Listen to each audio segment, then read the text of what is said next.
حضرت بابا فرید الدین گنج شکر رحمت اللہ تعالی علیہ کی اماں کہتی ہے جب میرا بیٹا پیدا ہونے والا تھا تو میں رب کی بارگاہ میں دعا کرتی تھی، اللہ اگر تو مجھے بیٹا دے تو اس طرح کا دینا بیٹا میرا ہو پر بندہ تیرا ہو، اے اللہ اگر بیٹا دینا تو اس طرح کا دینا میرے اللہ، کس طرح کی مجھے اولاد دینا کہ دودھ وہ میری چھاتی سے پیے پر شکر تیرا ادا کرے، اے اللہ اگر بیٹا دینا تو اس طرح کا دینا کہ قوت روٹی روزی وہ زمین پہ کھائے لیکن اسی زمین پر وہ تیرے دین کا سپاہی بھی بنے، وہ مجاہد فی سبیل اللہ بھی بنے۔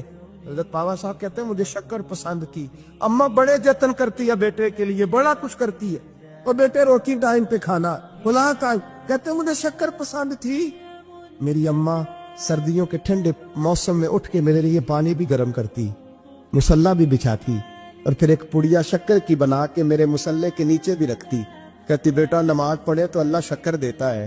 آپ فرماتے ہیں میں روز نماز کی پانچوں نمازوں کے وقت مصلی اٹھاتا تو پڑیا شکر کی ملتی، سکول اور مدرسے کے میں اپنے کلاس فیلوں کو بھی کہتا نماز پڑھو بڑی پیاری شکر ملتی ہے، کہتے میں روز شکر کھاتا۔ ایک سویرے فجر کی نماز میں اماں نے وضو تو کرایا، مصلی بھی بچھایا، پر دیہات کی وہ ساتھی بیوی جس کا سارا کام ہی خلوص میں مبنی تھا، جو آکسفورڈ سے پڑھی ہوئی تو نہیں تھی لیکن آداب ممتا اسے سارے آتے تھے، جو کسی یونیورسٹی کی سند یافتہ تو نہیں تھی لیکن بیٹے کے ساتھ کس طرح کا رویہ اختیار کرنا ہے یہ سارا اسے پتا تھا۔ کہتے ہیں سادی اماں نے سارے کام کیے لیکن شکر رکھنا بھول گئی۔ بابا صاحب کہتے ہیں میں نماز پڑھنے لگا تو ماں نے یہ بھی بتایا تھا کہ نمازی کے آگے سے نہیں گزرتے، نمازی کے آگے نہیں ہوتے۔ اب اماں کہتی ہے میں مجبور ہوں، درس بھی میں نے دیا ہے، بھول گئی ہوں، اب شکر رکھنے جاؤں گی تو پردہ کھل جائے گا۔ ایک کونے میں لگ کے ماں روئی، بیٹے کی شفا کے لیے نہیں، بیٹے کی نوکری کے لیے نہیں، بیٹے کے اچھے مستقبل کے لیے نہیں، ماں روئی، آنسو بہے تو کہتی کیا ہے، اے اللہ میں اسے اپنے آگے جھکانے کو جتن تھوڑی کرتی تھی، تیرا بنانے کا جتن کرتی تھی، اے اللہ مہربانی فرما میری پردے داری کر، اگر راز کھل گیا تو میرا فرید نماز نہ چھوڑ جائے۔ بابا صاحب کہتے اماں تڑپتی رہی اور میں نے نماز پڑھ کے مصلی اٹھایا، پہلے پڑیا ہوتی تھی اب تو پورا دریا شکر کا بہ رہا ہے۔ فرماتے ہیں میں نے وہ اٹھائی شکر کھائی اور میں نے چیخ کے کہا اماں جلدی آ، آج بڑی لذیذ ہے، آج شکر کوئی انوکھی ہے، اور آج تو کمال شکر دی ہے میرے اللہ نے، ایک پڑیا کی جگہ پورا دریا بہ رہا ہے۔ بابا صاحب رحمت اللہ علیہ فرماتے ہیں میری اماں آئی اور میری اماں نے بازو کھولے تو ماں کی ممتا ہی بتاتی ہے کہ اللہ کی رحمت کس طرح کی ہوتی ہے۔ کہتے میرے اماں کے سینے سے لگا تو اماں رو کے کہنے لگی بیٹے پہلے میں شکر دیتی تھی، آج شکر بنانے والے نے شکر عطا فرمائی ہے۔ ساری زندگی پیشانی سے سجدے کا نور نہیں گیا، ساری زندگی وہ لذت عبادت نہیں گئی، اس لیے کہ استاد نے ڈنڈے سے نمازی نہیں بنایا تھا، اس لیے کہ پیر صاحب نے یہ کہا کہ نمازی نہیں بنایا تھا کہ نماز پڑھو گے تو روٹی میں برکت ہو جائے، اس لیے کہ علامہ صاحب کا وہ بات سن کے ہم نمازی نہیں بنے تھے کہ اس نماز میں بتایا جاتا ہے کہ بیماریاں ختم ہو جائیں گی نماز پڑھنے سے، اماں نے رب سے جوڑنے کے لیے نمازی بنایا تھا۔ ساری زندگی بابا صاحب کہتے رہے اٹھ فریدا ستیا چاڑو دے مسیت، چل ہن اٹھ فریدا ستیا چاڑو دے مسیت، او تو ستا ہے رب جاگدا تیری ڈاڈے نال پریت۔ ساری زندگی نماز کی ٹریننگ دینا، اپنے بچوں کو اپنے رب سے جوڑنا، اپنے بچوں کو اللہ کے ساتھ ان کا تعلق بنانا، ان کو رب والا بنانا، انہیں رسول پاک کا غلام بنانا، یہ ڈیوٹی ہے ماں باپ۔ بابا فرید الدین گنج شکر رحمت اللہ تعالی علیہ کے ایک مرید تھے حضرت جمال الدین ہانسوی۔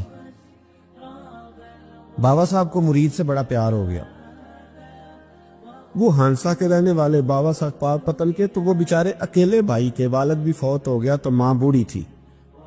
بابا صاحب نے ان سے کہا کہ تو پاک پتن آ جا، کہنے لگے حضور ماں نہیں اجازت دیتی، اگر آپ کہتے ہیں تو آ جاتا ہوں۔ تو بابا صاحب فرمانے لگے اگر نبی پاک نے اویس کرنی کو بلایا ہوتا تو میں بھی تجھے بلا لیتا، لیکن نبی کریم علیہ السلام نے انہیں نہیں بلایا تو لہذا میں تجھے بھی نہیں بلاتا، لیکن پیار بڑا تھا تو بابا صاحب کہنے لگے چل تو پاک پتن نہیں آتا تو میں تو تیرے گاؤں آ سکتا ہوں۔ 3 سال بابا جی مرید کی خاطر اس کے گاؤں میں چلے گئے، ان بھی پیٹ ہو جاندے نے مرید دی خاطر، پر مرید پجاروں والا ہونا چاہیے، اگر ہی وہ تو پھر انہوں نے راہ اوکھا لگتا ہے، پھر مشکل ہوتا ہے۔ چلے جاتے ہیں اب بھی چلے جاتے، ہمارا آئے تھے انہوں کہنے تو جمعراتی آئی سویرے 8 بجے، تو کدھر آ گئی تگڑا آئے تھے انہوں کہنے تو بڑی لیٹ آیا، تو تے راتی خواب بھی آیا سویری خدا بندہ یہ تیرے سادہ دل بندے کدھر جائیں، شہنشاہی بھی اج جاری ہے اور جو ہے وہ فقر بھی اج جاری ہے، شہنشاہی بھی اج جاری۔ میرے بھائی سنے، بابا صاحب نا 3 سال مرید کے ہاں چلے گئے، 3 سال ہانسا میں آپ نے قیام فرمایا، 3 سال۔ والدہ تو ان کی جلدی انتقال کر کے، لیکن بابا صاحب وہیں رہ گئے تھے۔ وہ حضرت جمال الدین بڑے خوبصورت تھے، بڑے پیارے تھے، ویسے بھی ادائیں بڑی اچھی تھی ان کی، عالم فاضل۔ حضرت خواجہ بہاؤالدین زکریا ملتانی ایک دفعہ باغ پتن آئے بابا فرید صاحب کو ملنے، تو انہیں جمال الدین آنسوی پسند آ گئے۔ انہوں نے ملتان جا کے بابا فرید کو خط لکھا کہ میرے سارے مرید اور خلفاء لے لے، پر اپنا جمال الدین مجھے دے دے۔ تو بابا صاحب نے جواب میں ایک کی جملہ کا اور بڑا شاندار کہا، کہنے لگے بہاؤالدین حد کرتے ہو، کبھی کسی نے اپنا جمال بھی کسی کو دیا ہے؟ وہ تو میرا جمال ہے، یہ بھی کبھی کسی نے کسی کو دیا ہے؟ اللہ اکبر۔ انہوں نے نا کوئی روحانی کشش ڈالی حضرت جمال الدین آنسوی کے دل۔ تو بابا صاحب اسباق پڑھا رہے تھے شاگردوں کو، تو حضرت جمال الدین آنسوی آ گئے، آ کے کہنے لگے حضور میں نے ملتان جانا ہے۔ بابا صاحب نے فرمایا کوئی کام ہے، کوئی مجبوری ہے، کوئی رشتہ داری ہے؟ سمجھ گئے بابا فرید صاحب کے معاملہ پیچھے سے گڑبڑ ہو گیا، کیا مسئلہ ہے؟ کہنے لگی حضور میں نے حضرت بہاؤالدین زکریا سے ملنا۔ محبت میں شراکت داری نہیں قبول ہوتی نا، باقی معافیاں مل جاتی ہیں، شراکت داری کی کوئی معافی یہ تو نے کیوں کی؟ شریک تو نے کیسے بنا لے؟ ایک در پھڑیے تے محکم پھڑیے تے ایک دے ہو کے مریے، یہ تو نے کیا کیا؟ فرمانے لگے اچھا بہاؤالدین زکریا آپ سے ملنا ہے؟ کہا ہاں۔ پیار بڑا تھا بابا صاحب کا خواجہ بہاؤالدین زکریا سے، محبت بڑی تھی۔ فرمایا اچھا میں تیری خاطر یہاں آیا ہوں اور تو نے کوئی قدر ہی نہیں ڈالی، تو کہتے آگے جانا ہے، جا اب تو اسی کے پاس جائے گا۔ حضرت جمال الدین آنسوی کہتے میں نکل آیا پر سینے کا نور سارا رخصت ہو، نہ میں ملتان جا سکا اور نہ میں بابا صاحب کا رہ سکا، 3 سال ہو گئے معافیاں مانگتے۔ پر بابا صاحب نے فرمایا یار میں تیری خاطر بڑھاپے میں یہاں آیا اور تو نے سوچا ہی نہیں، تو نے قدر ہی نہیں ڈالی، تو نے یہ کیا کیا میرے ساتھ؟ ایک تاجر آیا کرتا تھا بابا فرید صاحب سے ملنے سال کے بعد، وہ آیا تو اس نے لوگوں سے پوچھا کہ وہ کدھر ہے؟ جمال الدین جس سے سلام لے کے بابا صاحب سے لوگ ملتے تھے، جو رستہ تھا بابا صاحب کی طرف جانے کا، کہا وہ تو روڑی کے ڈھیر پہ بیٹھے۔ وہ ملنے گئے اور جب جا کے ملے نا حضرت جمال الدین سے تو وہ رو پڑے۔ کہا کیا ہوا؟ کہنے لگے بس ہوا یہ کہ میں اس کی قدر نہیں ڈال سکا، جو قدر مجھے کرنی چاہیے تھی نا یار کی، میں وہ قدر کر سکا، میں قدر نہیں کر سکا، یہ مجھے سزا ملی۔ کہا ان سے کہنا معاف کر دے۔ وہ تاجر بڑا پیارا تھا، بابا صاحب رات کو پیر دبا رہا تھا وہ تاجر بابا صاحب کے، اس کا خیال تھا لوگ سارے جائیں گے تو بات کروں گا، پیر دباتے دباتے ساری دنیا چلی گئی، وہ بیٹھا رہا۔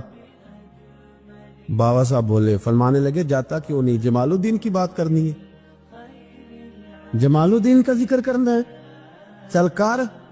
میں کہا حضور اب دیکھا نہیں جاتا، مہربانی فرمائے۔ فرمایا یار اس نے دیکھ میرے ساتھ کیا کیا، میں علاقہ چھوڑ کے یہاں آیا اس کی خاطر، اور وہ کہتا ہے میں نے آگے جانا ہے، اس نے توجہ ہی نہیں کی، اس نے میری محبت کو سمجھا ہی نہیں۔ فرمایا اسے کہنا میں اسے بھولا نہیں، میں روز اس کے لیے دعا کرتا۔ جا تو کہتا ہے تو اسے لے آ۔ حضرت جمال الدین آنسوی جب آئے نا، اللہ والے پھر بھی سامنے والے پہ الزام نہیں ڈالتے، جب آئے نا تو کمزور ہو گئے تھے، وجود کمزور ہو گیا، آنکھیں باہر نکل آئیں۔ تو حضرت بابا صاحب انہیں دیکھ کے نا انہیں پھر بھی کچھ نہیں کہا، کہنے لگے فرید الدین، اپنے آپ کو ہی مخاطب، فرید الدین یہ تو نے کیا کیا؟ کوئی اپنے جمال کا اس طرح کا حال بھی کرتا ہے؟ ان کو جب معافی ملی تو وہ رو پڑے، کہنے لگے حضور میرے لیے دعا کریں، اب میں رضا میں ہی پردہ کر دوں۔ ان کا انتقال ہوا اور بابا صاحب نے خود جنازہ پڑھایا۔ سنو بخاری شریف، سنو بخاری، صحیح بخاری، حضرت عمر فاروق رضی اللہ تعالیٰ عنہ فرماتے میں تورات پڑھ رہا تھا، نبی پاک علیہ السلام مسجد نبوی میں آئے تو میں تورات پڑھ رہا تھا، تورات۔ حضور نے آتے پوچھا عمر کیا کر رہے ہو؟ یا رسول اللہ صلی اللہ علیہ وسلم تورات پڑھ رہا ہوں جو حضرت موسیٰ علیہ السلام پہ نازل ہوئی اللہ کی کتاب۔ نبی کریم علیہ السلام حضرت عمر کہتے ہیں کبھی مجھ سے ناراض نہیں ہوئے، پر آج حضور ناراض ہو گئے، چہرے پہ جلال آیا، اور محبوب کریم نے فرمایا عمر مجھے اللہ کی عزت کی قسم، اگر آج حضرت موسیٰ حیات ظاہری میں ہوتے تو میرا کلمہ پڑھ کے میری فرما برداری کر۔ اور تو ان کی کتاب پڑھ رہا ہے، ان کی کتاب۔ مسلمان کو کسی اور طرف نکلنے کی اجازت؟ یہاں تو گھر میں بھوک ہو نا تو بندہ پڑوسی کے گھر سالن لینے جائے، اور اگر ہر چیز تجھے اپنے گھر ملے، ہر خیر تجھے ملے، پھر تو دائیں بائیں کیوں جائے؟ کس لیے جائے؟ تھوڑا سا اپنے اندر استقامت پیدا کرے۔